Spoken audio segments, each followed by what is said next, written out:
ఒక ప్రశ్న అడుగుతున్నా, నువ్వు డబ్బు సంపాదిస్తున్నావా లేక డబ్బుని చులకనగా చూస్తున్నావా? నీ చెమటకు విలువ ఉంది, కానీ నీ ఖర్చులకు లెక్క ఉందా?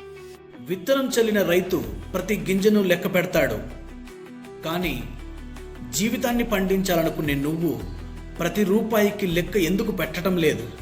విను, పేదరికం జేబులో నుంచి పుట్టదు, లెక్కలేని అలవాట్లలో నుంచి పుడుతుంది. కష్టపడి సంపాదించడం గొప్ప కాదు, కష్టపడి సంపాదించిన సొమ్ముని దాచుకోవడం కూడా గొప్పే అవుతుంది.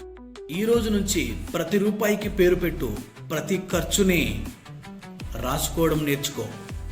అప్పుడు డబ్బు నీ దగ్గర అతిథిలా కాదు, నీ కుటుంబ సభ్యుడిలా నీ దగ్గర ఉంటుంది.